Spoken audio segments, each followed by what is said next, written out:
Right. So the CIA is back again. It's been a while. Today we're interrogating a special guest.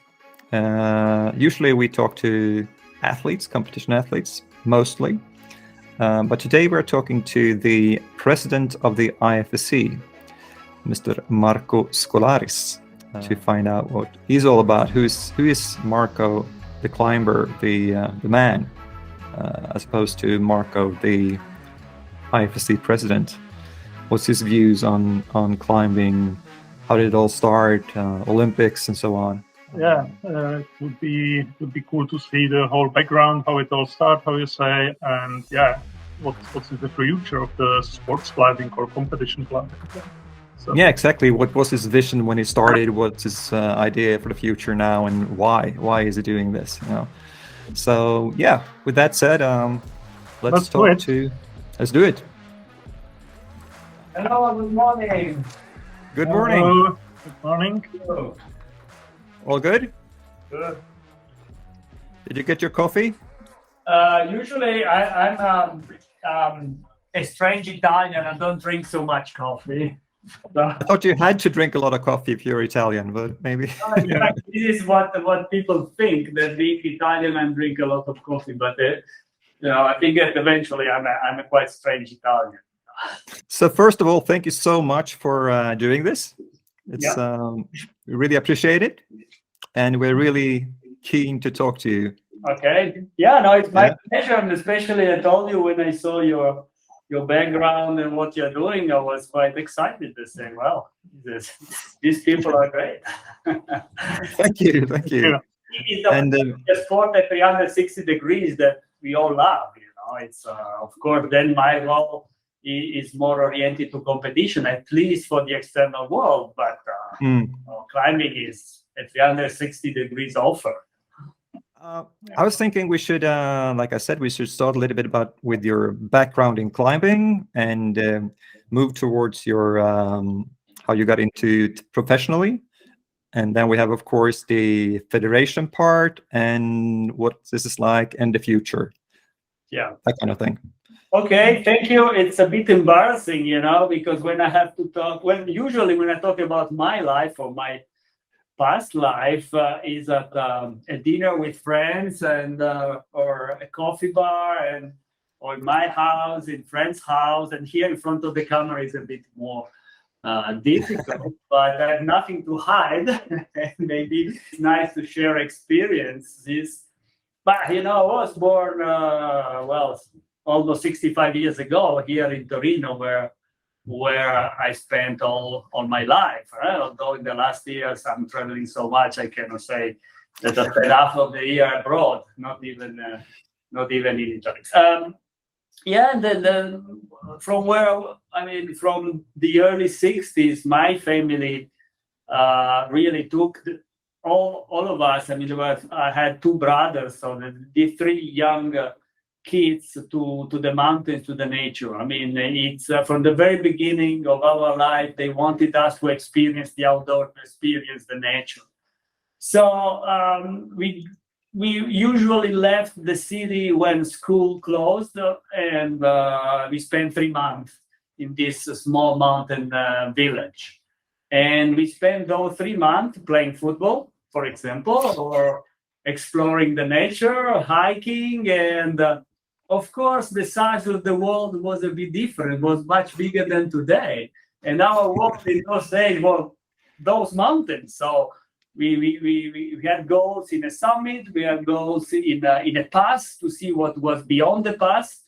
And of course, sometimes there were rocks were spread everywhere, and we were climbing rocks. Then growing up, my father was an amateur mountaineer, so he took me to higher peaks, and I started climbing a little bit until 15, 16. When I was 15, 16 years old, then I went to a school, climbing school, and it was more oriented to mountaineering. I remember that the first 2 days were dedicated to rock climbing, but it was not the rock climbing we do today. It was completely different. And then we went to the high mountains. And I remember perfectly the first time I was taken to Monte Rosa or somewhere. And the first time I was on a ridge, and the side of the ridge was I mean, from one side you could walk, but the other side was really steep, And when I was there, I said, well, it is the right place to be, because I didn't feel comfortable. I was scared by hell, Maybe I have to change my future. This is not for me, And then I think I was 15, 16, was really scared, And they say, well, maybe this is not for me. And then eventually I said, no, I can manage it. And I think this is experience everybody had in his or her life. I mean, the first time you're there, it's not like being in a balcony where you have the fence. It's like you don't have the fence, it's all on you. I mean, this is actually what I like, because eventually it was the fact. It's on me. I mean, why should you fall? I mean, if you don't make a mistake and you jump into the void, then you don't fall. Okay. Yeah, true. So from that moment, in any case, I understood that fear is important. Fear is important because it helps you to understand the risk, to consider the risk, to evaluate the risk, but also to measure yourself. And this is a small thing, a small episode, but this actually affected all my life. Then, of course, we go into the 70s. There was this concept of climbing for climbing, not climbing for adventures, not climbing for going higher in the mountains, right? And a group of people here in Italy, in my city, we really asked the youngsters. Of course, we were a bit against the system of mountaineering, etc., etc. So, okay, good, this is what we need. So climbing for climbing. That was actually climbing close to mountaineering, because it was bold climbing, not bold climbing. It was quite. And then, of course, it moved slowly into a more athletic approach. And they were the years of the Verdun. The Verdun, where basically there was this debate, bold or not bold. And at the end, the Verdun was the clear reason why they had to bold. There was no more cracks. Yeah. So if you want, we could have climbed in Moulinet, top rope, but if you wanted to climb untapped, leading, then we need to fix bolts. And this is what happened, basically.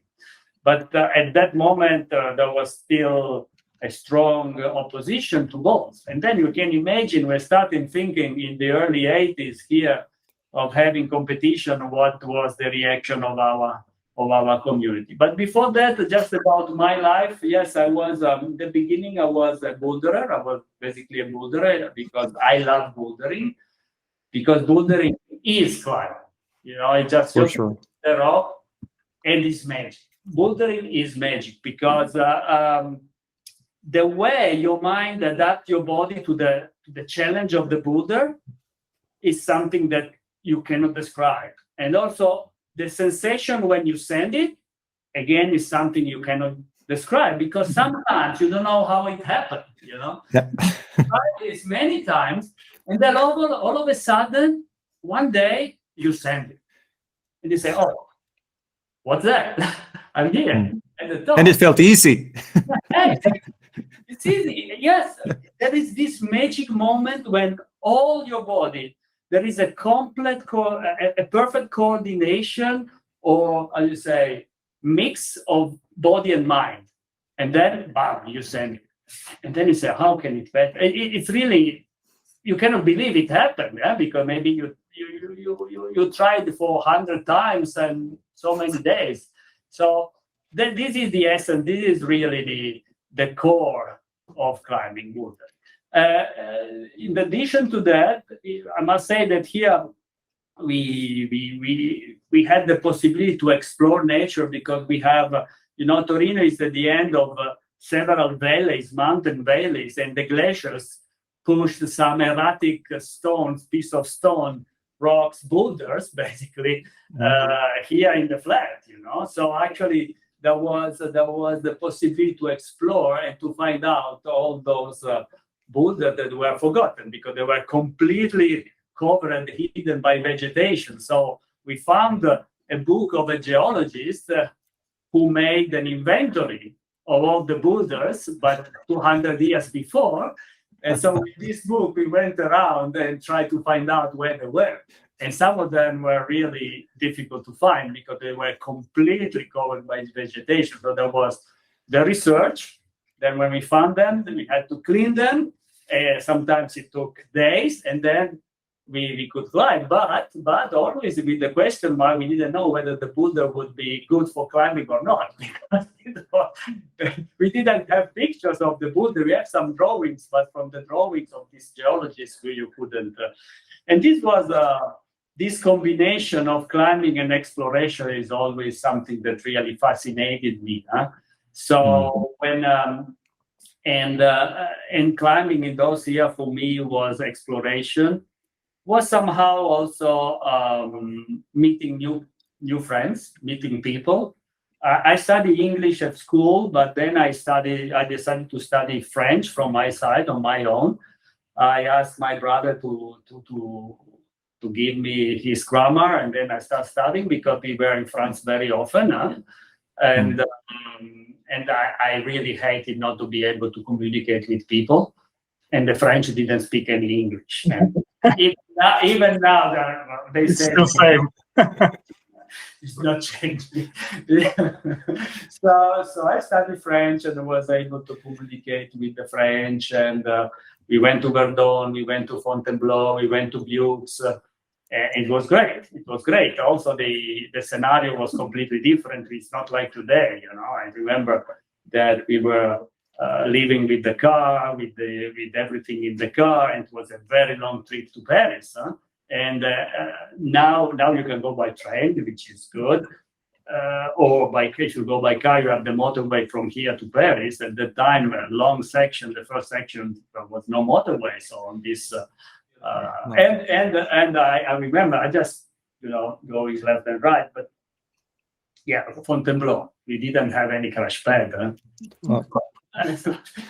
But did you have crash pads in Italy at all, or any mattresses? When we started, I'm talking about the early 80s, we didn't have any crash pad. I remember I saw some mats, bad mats, the real bad mats in some places where some overhanging, so they could store these mats under the rock in small caves or something like that, but we didn't. And in fact, once I remember falling in Fontainebleau, I broke my wrist. Not seriously, but it was kind of complicated. It was the last day on that trip. We had to go back and I had to drive, and my wrist was swollen like this. But did you call it bouldering back then, or what did you call it? The activity? No, well, actually, in Italy, we invented a term that was sassismo, especially in the region of Val di Mello. No, it was sassismo. It was simply climbing on boulders. No, we call it blocchi. So no, we didn't have a special term for that. But bouldering came later. Yes, in Fontainebleau, we didn't call it. I don't know. Well, it didn't have a name. I don't remember now what it was. It was not good. Then, of course, the American influence prevailed. But how did the mountaineering community view you? What did they think of you, like climbing these blocks? And I know in the beginning. Well, of course, we tried to advertise or to showcase this activity as much as we could, because this was all the provocation to the old generation. Also, you probably remember, you saw pictures of those here with the kind of clothes we were wearing. It was totally opposed. It was really a provocation to the old guard, and they didn't like it. However, there was a big difference. For example, in France, since the mountains for the French were really far from the city, they used Fontainebleau to train from the mountains. The origin of the circuits in Fontainebleau really to train people for the mountains. So they select different difficult circuits, and then if you climb the circuit in a row, then there were even tables. I mean, if you could climb, I don't know, the black circuit in Elephant, you were able to climb the Arête des Hirondelles, for example. Yeah. Yeah, I mean, the physical preparation would have allowed you to do that. Here, no. Here, we never thought to use boulder for training. Then we realized that it would have been good, and so some people starting using it, but no, it was really focusing only on climbing. The reaction was not bad, but time helps. Yes. And people change their mind. But then the next step was in fact the competition. The competition, because then the opposition was very strong, and I can tell you that also my position was not fully in favor. Actually, it was not in favor at all. Basically, the reason was very simple. We were marginal to the society. We wanted to be marginal to the society. We were antisocials a little bit. Well, not even a little bit, at least a lot. We like to sleep in the bush. I mean, this is free your minds and this and that, which was good. It was really exciting.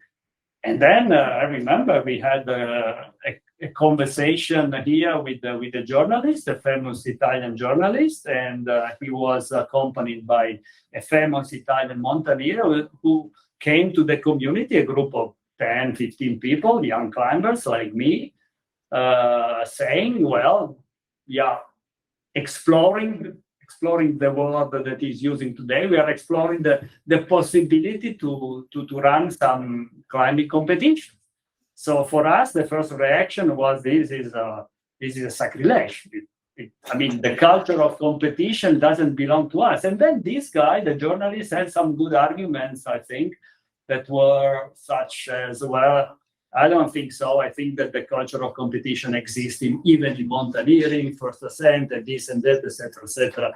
And that the concept for him was he thought that giving this athletic,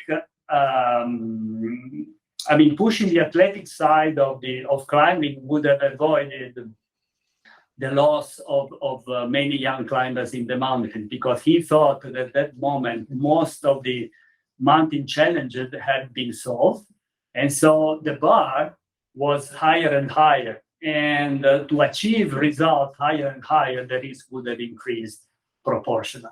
So his concept was a bit bizarre, I think, at least to our ears, but had some background. So in the beginning, we said no way, and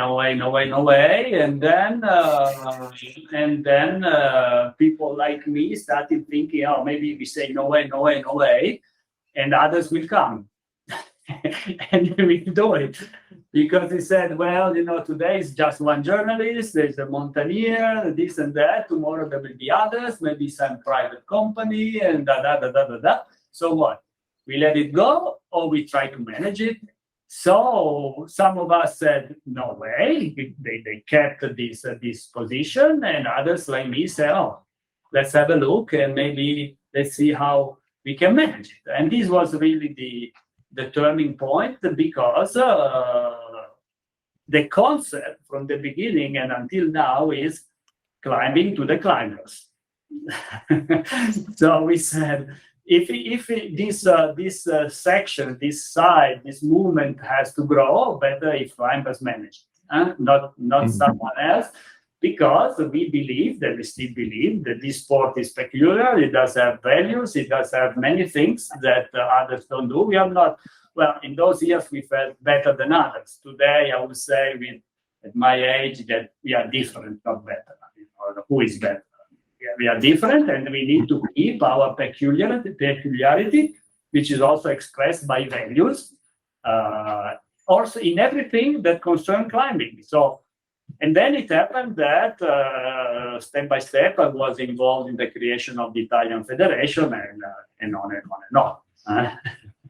But this was a split from the Mountain Federation, or In Italy, I can tell you that in Italy we were. I think that the story of competition climbing or climbing competitions has been marked by, how do you say, circumstances, chances that really help the movement to grow. In Italy, in fact, from the very beginning, the Alpine Club said, we don't have anything to share with competition because competition is considered against our values in our statutes. So from the beginning, they said, we don't have anything about climbers competing with each other, but we cannot manage it. We cannot govern it because it's against our statutes. Right? Statutes say mountaineering is a free activity, etc., etc., and mountaineers don't compete against one another. So from the very beginning, they said, create your own group, create your own body. And this is actually what we did. And at the first competition, the president of the Club Alpino Italiano, that, as you know, is the second biggest Club Alpine club in the world, came and enjoyed staying together. But they didn't want to govern the sport.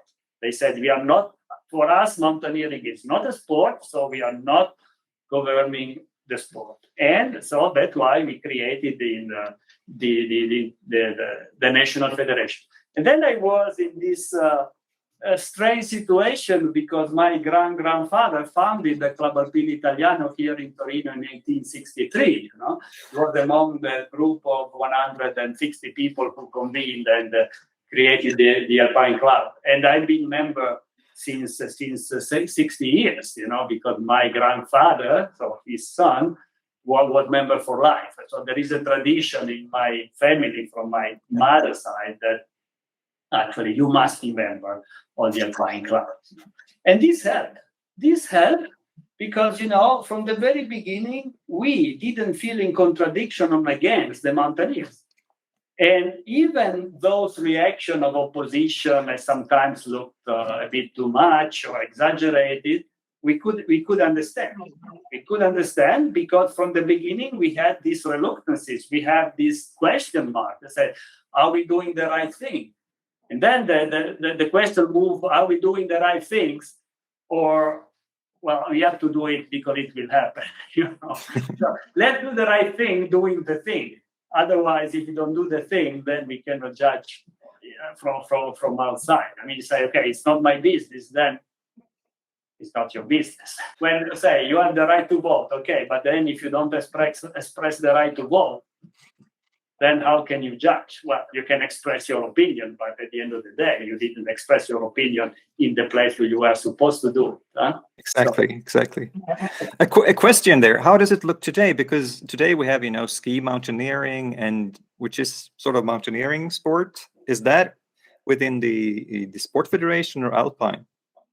Yeah, it's a very good question, but I want to go back a little bit on how, on when this iFSC started, because maybe if you know the story, the story is that in the beginning we were in the UAA, which is the Association of the Mountaineering Organizations, and there was a continuous fight because, as I said, while from our side there was quite an open mind, from the other side, no. And eventually, in 2006, they asked us to leave. So, the true story is that at the moment they said, basically, rather than being equal in this organization, please create your own organization. So there was a vote of the General Assembly to cease governing competition climbing. So they asked us to leave, and this is what we did. Ski mountaineering was in the UAE as well, and they left 1 year later. Huh? Yes, now the biggest issue, I think, because, we have a sports federation in the iFSC and also mountain clubs and Alpine clubs organization and so on.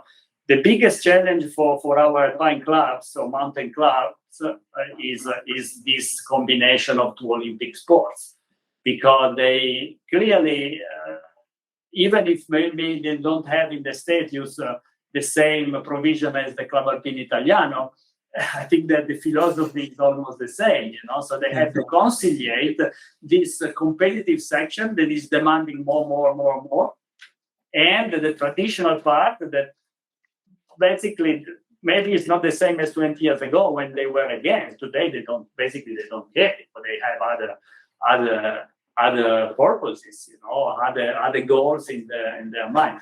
And now, if one sport was difficult, now with two sports is much more difficult. Not forgetting that ski mountaineering is skiing. Yeah. So there is the FIS, the International Ski Federation, at the window. So there is an additional, let's say, complication to this scenario. So yeah. It's interesting. I mean, like you said, I mean, ski mountaineering is basically skiing up and down. It's like cross-country skiing, but let's not go there. Yeah. Exactly. At the end is a sort of cross-country skiing up and down. And the tool is the ski. I mean, you cannot say no. This is something else. Yeah. True. But let's go back a little bit, because at some time around there, you also worked as a photographer, right? Yeah. Yeah, I mean, yes. In fact, this is my job. I have to. I mean, I don't. I have to work. I didn't grow in a family, and also what I learned from my father was. My father was born in Egypt, and because my grandfather was a functionary of the Minister of Foreign Affairs, so they were traveling all around Europe, depending on the condition. My father his family was in the Second World War, were in Bucharest, and they remember when the Russians came in. So just. So anyway, and he came to Torino to the Politecnico to study engineering. He had 2 degrees in engineering alone, and he really didn't have anything. He didn't have glasses at the windows. So and from there he moved on and on, and finally when he retired, it was the chief of the quality insurance of the aerospatial industry in Italy.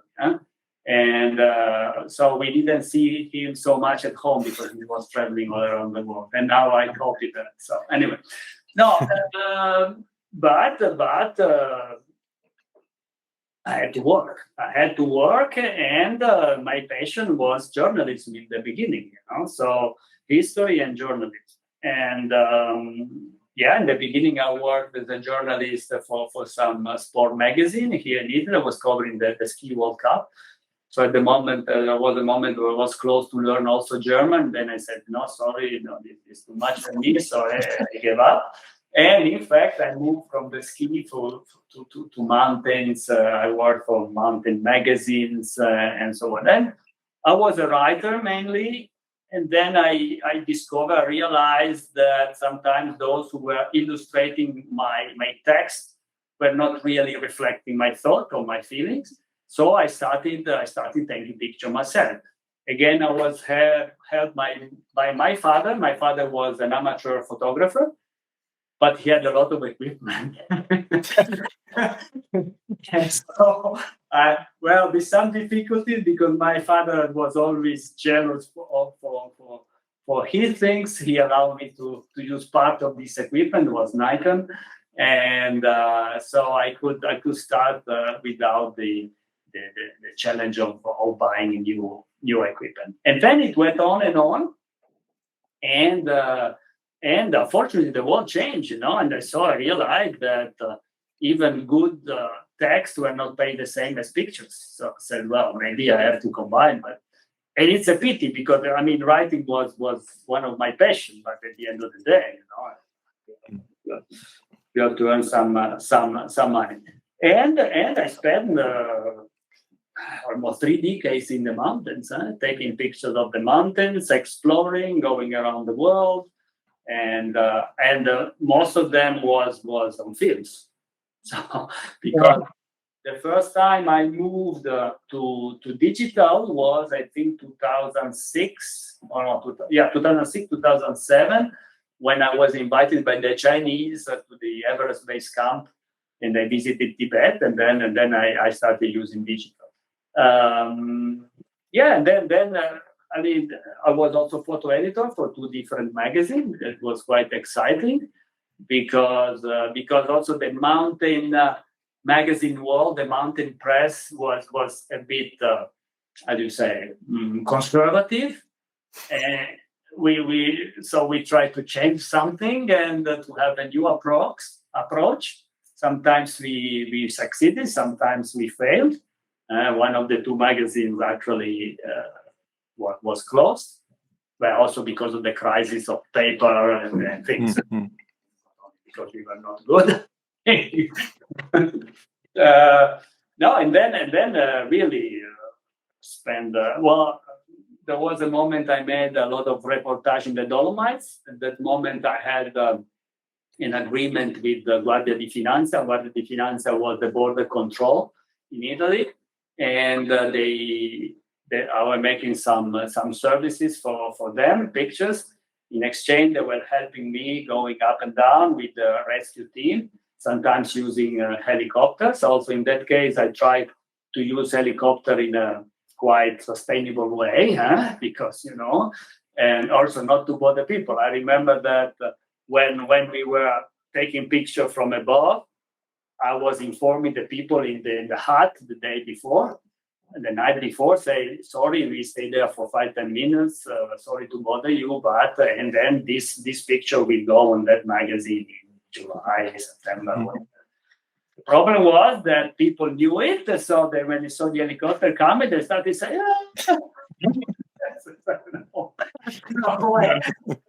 no way.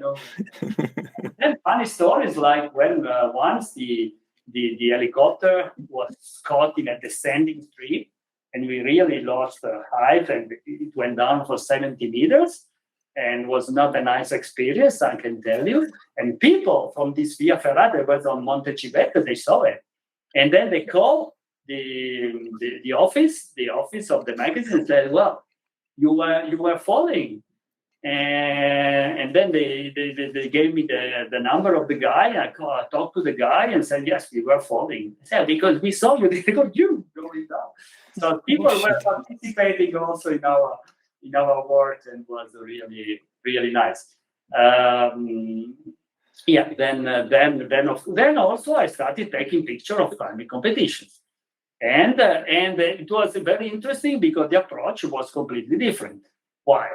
For me, climbing in the mountains was small men or women, big mountains. Okay, the landscape in competition is the opposite. Even sometimes the details on the hand and just exactly. Yes, it was really the opposite. And in fact, there was quite an interesting debate with other photographers. I say, why you catch only the hand and maybe the expression on the face? I say, because this is sports photography. Sometimes I try to catch the expression, is what people maybe are impressed by. And so I've been the official photographer for the Hardcore Rock Master for, I think, 10 or 15 years. So, Then I stopped this side of my activity because getting a role in the international world of competition, it was not compatible. But I went on with mountain photography for many years. For many years, I think until 6 or 7 years ago, when the iFSC presidency became a full-time job. Well, it couldn't be otherwise, so we decided together with the board and to have a compensation for the time invested in the iFSC, and it couldn't do otherwise. So, well, I had no idea that you actually worked as a photographer such a long time, and in competition, and you're so right in what you're saying. Like, interesting with the big mountain, small person, and whereas competition climbing is more, it's about emotion, right? Expression in emotion. Because in the mountain you have to show how beautiful the mountains are, and to encourage people to go there. Maybe not too much today because we have too many people around. On the other side, no, you have to show the strengths, the skills of the climber and his or her expression. So they are not incompatible. There are two different things. Simply. Even though sometimes you have the competition surrounded by mountains, which is perfect, right? Yeah. Like Chamonix. In fact, here we have a picture of Chamonix, where actually every year, and you have three components in Chamonix. You have the climbers on the wall, you have the people on the ground, because usually the final we have 12,000 people. This is counted by the police, and then you have the Mont Blanc in the background. And usually when the women's final start, the Mont Blanc sunset is beautiful. So you see people watching both, Yeah. It's beautiful. That's the kind of thing we always try to capture, And that's why also the climbers like Chamonix, because the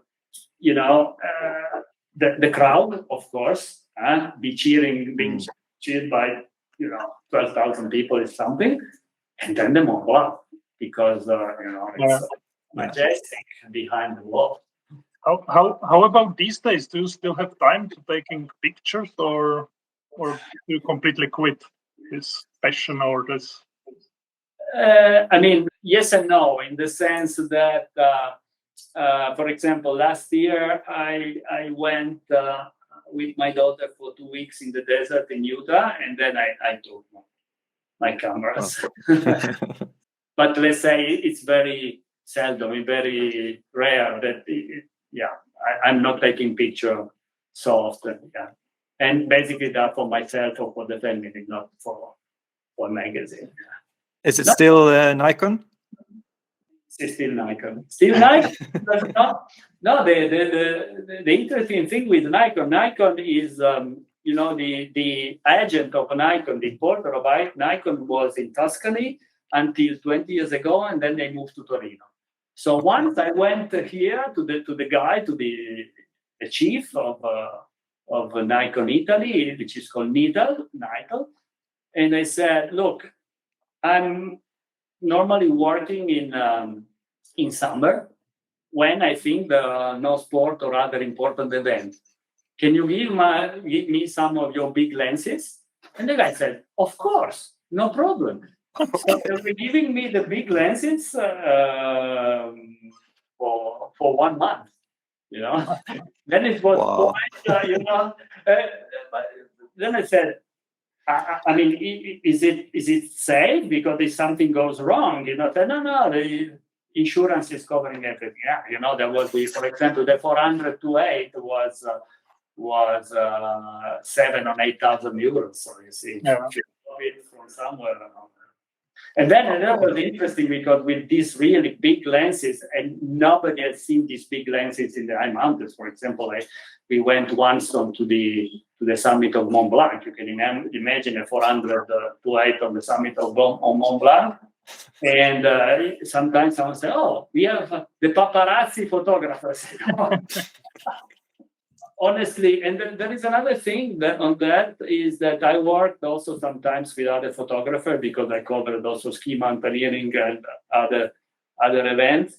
And what I never liked of some colleagues that if you borrow the equipment, you don't treat it in the proper way. No? You throw it. And I really had that. It doesn't matter if it belongs to me or to someone else. It's what you have in your hands is the product of human investment, and this must be respected. So now for the iFSC. When you got into the iFSC, what was your vision of what climbing could be then? Okay, now it's a good question because this allows me to say what happened in my mind between those first days and 2007. Basically, I didn't change my mind. Simply, I changed my attitude towards life, because, we were asocial, we were against the society, we felt better than anybody else. And then I said I moved from this conception of being better to be equal to others, maybe with some possibility to make the world a better place. And this was the concept. This was moving from an asocial to social thinking. Because my feeling was, if climbing has done so much for better to me, well, this can be used for others, which is quite opposite to our sentiments when we were 18, 19. Yep. And, okay. So from that moment on, I said, well, what? There was another point, because this is something that is important. I was also reinforced in my beliefs that we had to manage climbing as climbers, because when we started seeing the opportunities with climbing, we saw other people coming, and other people who didn't have anything to share with climbing, many in good faith, but. And the other mantra that I always repeated to myself was, do not leave climbing in the hands of the bureaucrats, because this is a sport. Let's not make like others did, because at the end, if you do it in the right way, others can follow. Be an example, because for other sports, it's always possible to change. For you, you don't have to change. You have to build the house. Basically, so build the house in the proper way. And this is don't leave this in the hand of the bureaucrats is a sentence that Patrick Delige repeated me many times. Because, Patrick was we called him God when we were young. No? Patrick, at the moment he wanted to come to competition, he showed he was number one, he won competition, and he quit. He was too small, the competition was for him. And he always said to me, I understand the social value that you are bringing into the sport, or the sport into the world, but don't leave it in the hand of the bureaucrat. And this is something that is always here. So, so clearly, if you want to do something to make the world a better place through sport, and in this case, through climbing, you have to make it visible. And the best chance to make it visible is the Olympic Games. So it's a question. 1 + 1 is 2. It's not 3, 1. Mm-hmm. So, but in 2007, when we founded the iFSC, this looked really impossible. This looked impossible, and that's why probably when I asked for a vote of the iFSC members, founding members, 57 in Frankfurt, 27 of January, they all voted yes. We must show interest in being in the Olympic Games, except one. One federation left the room because they didn't want to vote against or to abstain. I will not mention which one. But anyway,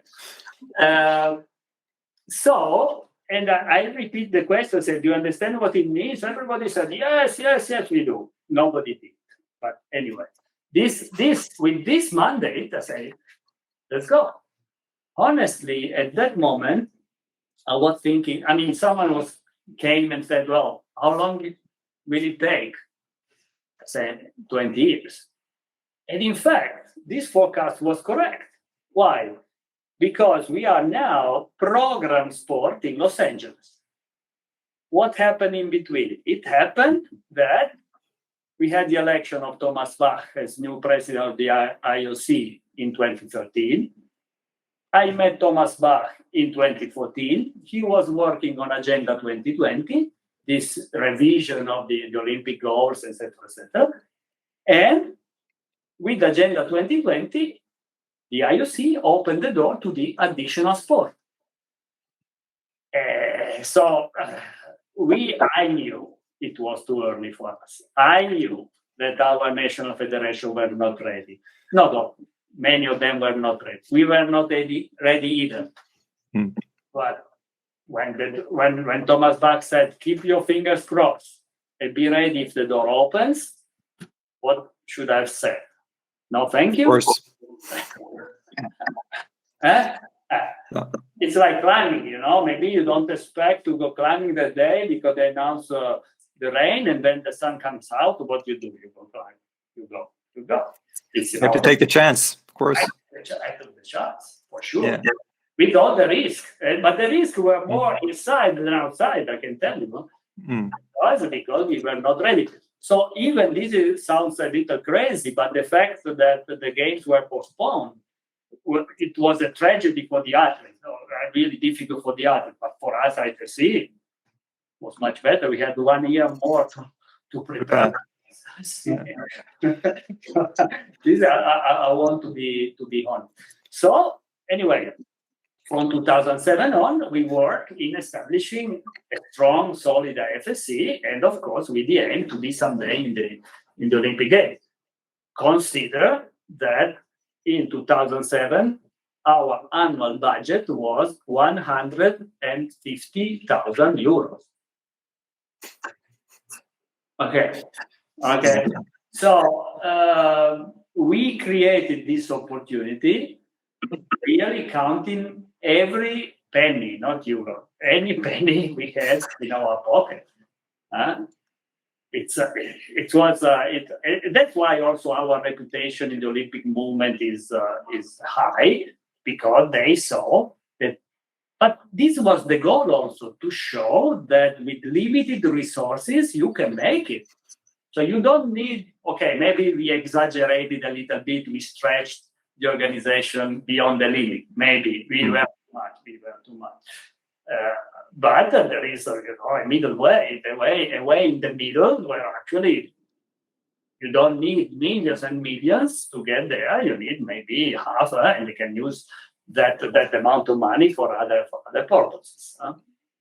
Being in the Olympics now in Tokyo, how has this changed the economy, basically? But first of all, I must say it was a very strange Olympics, because without I think that we were lucky because we had an average of 1,300 people in the arena, because we convinced the Japanese to allow some volunteers to come on the bleachers, and we had many people from other federations, the National Olympic Committee, coming and watching. So we have 300, 400, 500 people on the parterre and 500-700 people on the bleachers. Then, of course, the bleachers were empty because we had 8,000 seats. Anyway, in Paris, we are already sold out. We have less spectators. We are given less spectators for some reasons because they cut all the costs. But we are sold. The first round of ticketing, climbing, BMX, fencing, and another one that I don't remember. Anyway, 4 sports are sold out and 1 is climbing. Same as it. Really? Wow. Same is in Tokyo. When they start selling the tickets, 2 sports were sold out from qualification: tennis and us. Bam, finished. That's why we asked for more seats, but they were not. What changed?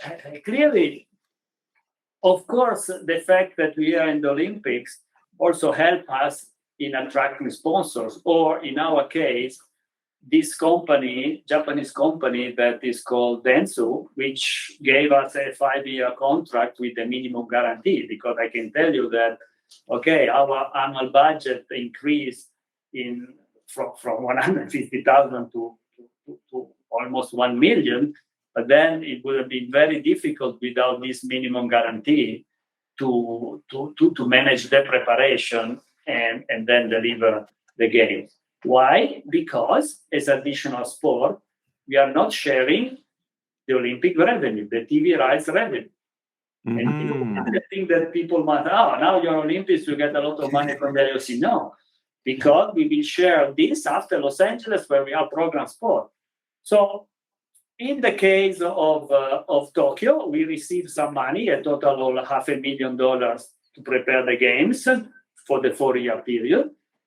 And we are receiving some more from the IOC to prepare Tokyo, but we are not. So we are always talking about 2 million or something like that. while an Olympic sport receives a minimum of 12, 13 millions for the 4 years. So you see, I think that the fact that we are able to manage with very limited resources our adventure was very useful now, because otherwise we would have not be capable to go on. What is changing? I don't think it's changing so much, in the sense that I feel the same atmosphere among the climbers. Clearly, we are much more visible. Clearly, we see the increasing number of participants to the sport everywhere. Climbing gyms are booming everywhere. Maybe it's really unbelievable. But this goes back also to another reason. It's not only because of the Olympics, it's for what the sport is. You know, when the boom of the climbing gym started, we tried to find the reason why it happened. And there is also, I would say, a genetic reason, I would call it this way, because climbing is one of the 6 basic motor skills. So it's an instinct that we have. We usually use climbing for moving to crawling, to walking, to the erected position. And even when you walk and you are a kid, you climb everything. And climbing was used when in prehistoric ages to escape from the wild animals or fires. You need to leave the ground. Then, of course, society progress, blah, blah, blah. We don't need it, but it's an instinct that we have. So that's why a kid is attracted by climbing. So there is also this reason to explain. Then, of course, being on this stage, the Olympic Games is huge and is really pushing the sport. Again, clearly now some money is coming, not as much as it will come maybe in a few years. And also for the athletes, it's interesting because sooner or later they might move for a market with a few zeros to a market with more zeros. Yeah. Because clearly, just to make the typical example, if you make a contract with La Sportiva, it's something. If you make a contract with the Coca-Cola, clearly it's another world. So for sure, everybody is called to keep the spirit and to show, because one of the arguments in Lausanne before getting into Olympics say, "Oh, we love your sport, the atmosphere. What drives them crazy is the observation before the lead competition." And they say, "Well, they talk together." I said, "Well, of course they talk together. I mean, but then maybe the day you have more money and you are in the Olympics, this will change." I say, "Look, it's not written anywhere. Actually, I challenge you to help us to protect this, because money is not necessarily corrupting things. It depends the way you use the money, So, so far so good, I would say. Then, of course, challenges will increase because also the exposure. I mean, if we had a good amount of viewers in Tokyo, in Paris will be huge. Paris we will be in the middle of the day, so we will be visible in both Japan and United States and Europe. So I'm sure it will be huge. And then, of course, new people will come, and they see these things in different ways. But you see already in the United States, to make an example, there are private equity, private investors who are coming for the climbing gyms, and basically they don't care about climbing. They see the opportunity is profitable. They invest in climbing. But this doesn't mean that this is a corrupting climbing that is done in the gyms. For sure not. And I mean, in terms of Olympic cities, it couldn't be better than it with Tokyo, Paris, and then Los Angeles. That's the perfect sequence, right? For climbing. It's a perfect sequence. It proved with the fact that in Paris we have 2 medals, and of course we hope to have 3 medals in Los Angeles, that we made the right choice. You know the story. We had to combine the 3 disciplines, and the biggest mistake we made was not to explain properly to the athletes and to everybody. Basically, the story is simple. The IOC said, okay, but consider that if you are accepted, then you will have 1 medal in Tokyo. So you can do whatever you want. You can propose 1 discipline, 2 disciplines, the 3 disciplines together. But they wanted to have speed. Which we can say it doesn't belong to our culture. But on the other hand, if they have to convince people to have a new sport team, they have to point, to focus on something that is easily understandable. And speed, they immediately compared the 100 meters. They said, do the vertical 100 meters. Mm-hmm. So, and then their recommendation, when they came a couple of times to watch our events, in particular the World Championship in Paris, in Paris-Bercy in 2016, they said, we propose to put the 3 of them together. Because so no one will be left behind.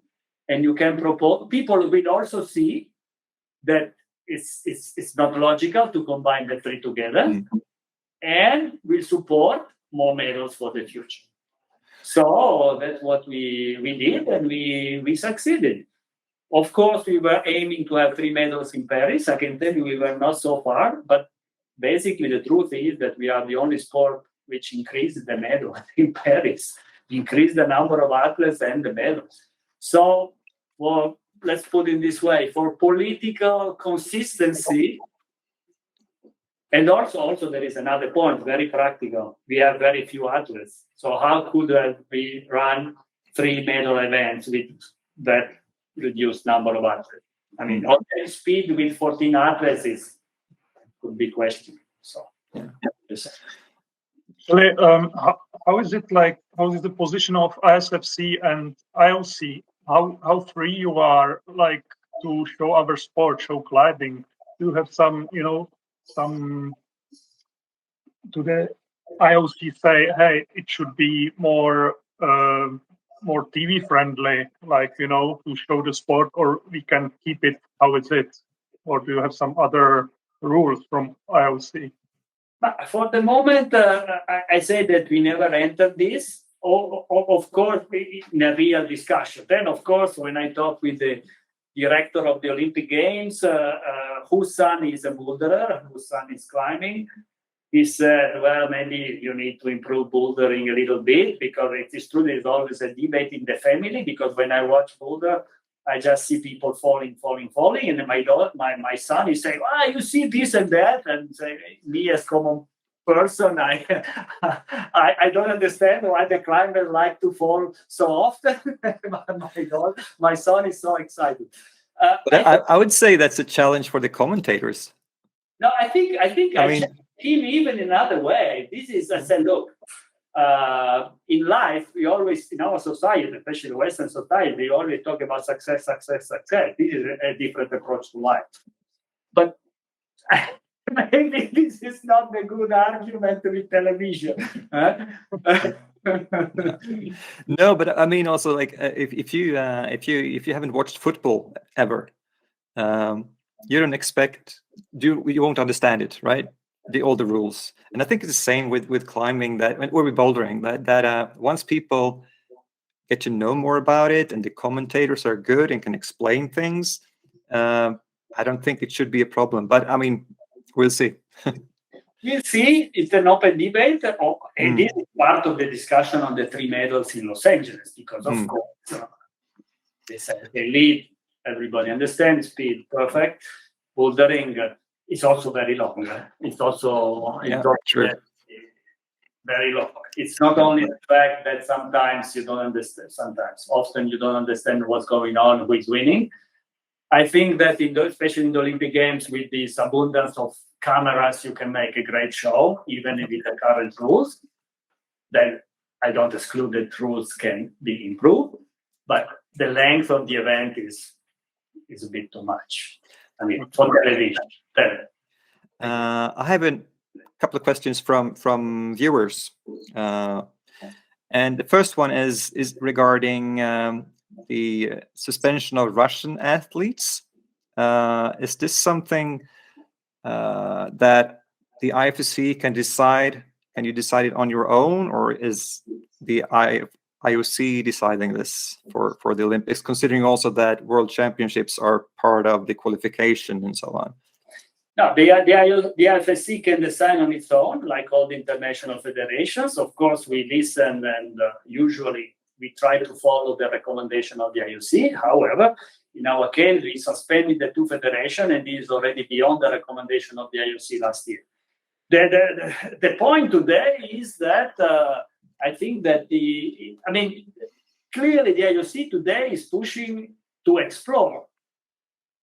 We are still in that phase, the exploration of the possibility, because it is their goal, their mission, and it is also our mission not to discriminate the athlete. That doesn't mean that we open the door, come in. No, they are exploring, and also ourselves, we had a consultation call with the National Federation. We are exploring this possibility because this is the goal of sport, unifying people, not divide people. Then, of course, there are circumstances that sometimes do not allow this to happen. And, of course, we try to give peace a chance. And give peace a chance is also unifying people, getting people together. I don't know if this will happen or not, because we see every day people are killed. The Ukrainians are killed by the Russians, and at the moment we don't see any light at the end of the tunnel in the war. And especially us, the Westerners, are involved because we know the respect with our authorities. I think that when we decide, I say we because we are part of our countries, I'm not living in another world, we participate in the war, and we have to listen to the government as well. So it's very difficult to say what is going to happen, because it's also changing every day. There is the hope that circumstances allow us to consider the readmission Russian Belarus. This also for the Ukrainian people who are dying. But we can decide on our own. Thank you. Also a question from a viewer.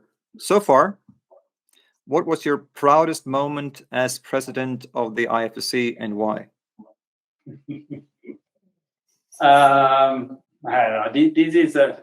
This is impossible. I will put in written because I have to think about it. But there are so many moments, Maybe just one for all. When Janja won the gold medal, in the Olympic Games, I went behind the wall.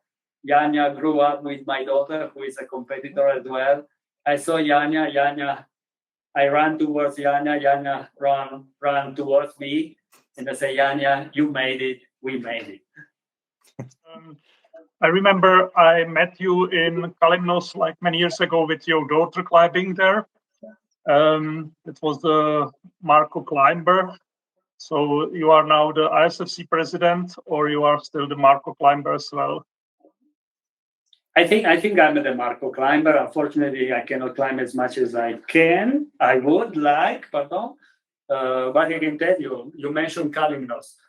I go to the World Championship in Björn, fine. I already booked my flight on the 17th of August until the 31st of August. I will be in Kalymnos. So, again, thank you so much.